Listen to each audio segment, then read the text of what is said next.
ನಮಸ್ಕಾರ, ಸ್ವಯಂ ಪಾಕ ಅಭಿಮಾನಿಗಳಿಗೆ ಸ್ವಾಗತ. ಇಂದು ನಾನು ಸಿಹಿ ಉಪ್ಪಿಟ್ಟು ಮಾಡೋದನ್ನು ತೋರಿಸ್ಕೊಡ್ತೇನೆ. ಇಲ್ಲಿ ಸಿಹಿ ಉಪ್ಪಿಟ್ಟು ಮಾಡ್ಲಿಕ್ಕೆ ನಾನು ಲೋಕಲ್ ರವೆ ಅಥವಾ ಮೀಡಿಯಂ ರವೆನ ಬಳಸ್ತಾ ಇದ್ದೀನಿ. ಬೇಕಾಗುವ ಪದಾರ್ಥಗಳು: ಅರ್ಧ ಕಪ್ನಷ್ಟು ಲೋಕಲ್ ರವೆ ಅಥವಾ ಮೀಡಿಯಂ ರವೆ ಅಂತಲೂ ಹೇಳ್ತಾರೆ ಇದಕ್ಕೆ. ಬೆಲ್ಲ, ನಾನಿಲ್ಲಿ ಪುಡಿ ಮಾಡಿದ ಬೆಲ್ಲ ತಗೊಂಡಿದ್ದೀನಿ. ಇದು ಸುಮಾರು ಅರ್ಧದಿಂದ ಮುಕ್ಕಾಲು ಕಪ್ ಅಷ್ಟು ಬೆಲ್ಲ ತಗೋಬಹುದು. ತುಪ್ಪ ಸುಮಾರು 3 ರಿಂದ 4 ಟೇಬಲ್ ಸ್ಪೂನ್ನಷ್ಟು. ನೀವು ಇದು ಹೆಚ್ಚು ಹಾಕಿದ್ರೂ ಕೂಡ ಏನು ತೊಂದರೆ ಆಗಲ್ಲ, ಚೆನ್ನಾಗಿರತ್ತೆ. ಗೋಡಂಬಿ, ನಾನೊಂದು 5-6 ಗೋಡಂಬಿ ಪೀಸ್ ಮಾಡಿ ಇಟ್ಕೊಂಡಿದ್ದೀನಿ. ದ್ರಾಕ್ಷಿ ಒಂದು 10 ರಿಂದ 12, 2 ಚಿಟಿಕೆಯಷ್ಟು ಏಲಕ್ಕಿ ಪುಡಿ, 2 ಲೋಟದಷ್ಟು ನೀರು. ಮೊದಲಿಗೆ ಬಾಣಲೆನ ಒಲೆ ಮೇಲಿಟ್ಟು ಸ್ಟವ್ ಆನ್ ಮಾಡಿದ ಮೇಲೆ ಈ ರವೆ ನೀವು ತಗೊಂಡಿದ್ದನ್ನ ಹುರ್ಕೋಬೇಕು. ಇದು ನೀವು ಉಪ್ಪಿಟ್ಟಿಗೆ ಎಷ್ಟು ಹುರಿತೀರೋ ಆ ಪ್ರಮಾಣದಲ್ಲಿ ಇದನ್ನು ಕೂಡ ಹುರ್ಕೊಂಡ್ರೆ ಸಾಕು. ಈ ರವೆನ ಸಣ್ಣ ಊರಿನಲ್ಲಿ ಚೆನ್ನಾಗಿ ಹುರಿದ್ಬಿಟ್ಟು, ಪರಿಮಳ ಬರೋವರೆಗೂ ಹುರಿದ್ಬಿಟ್ಟು ಇದನ್ನ ಒಂದು ತಟ್ಟೆಯಲ್ಲಿ ತೆಕ್ಕೊಳ್ಳಿ.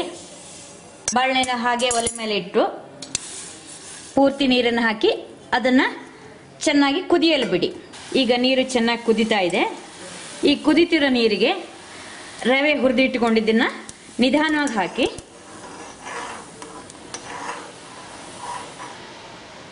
ಹಾಕಿ ಬೇಯಲು ಬಿಡಿ.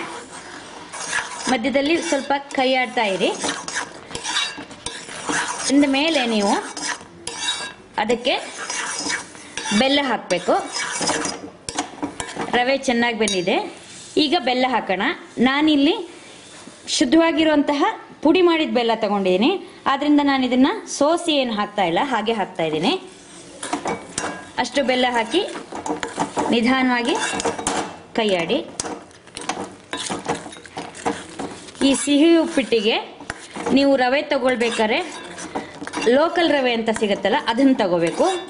ಚಿರೋಟಿ ರವೆಕ್ಕಿಂತ ಲೋಕಲ್ ರವೆದೇ ಇದು ಚೆನ್ನಾಗಾಗತ್ತೆ.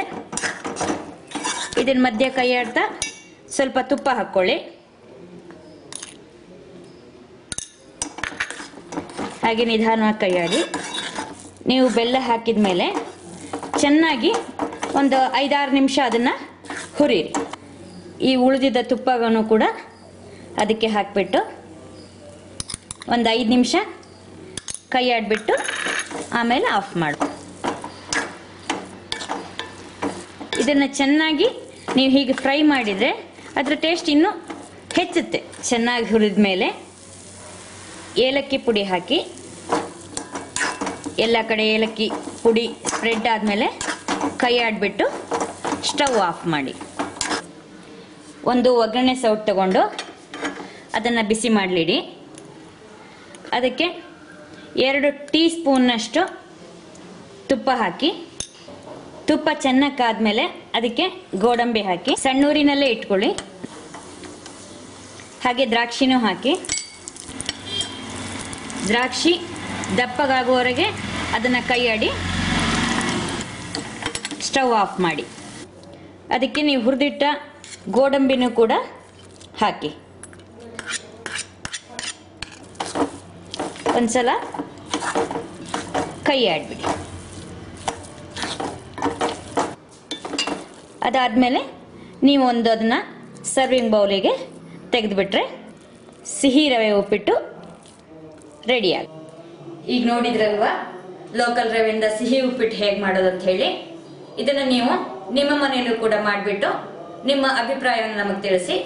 ನಮಸ್ಕಾರ.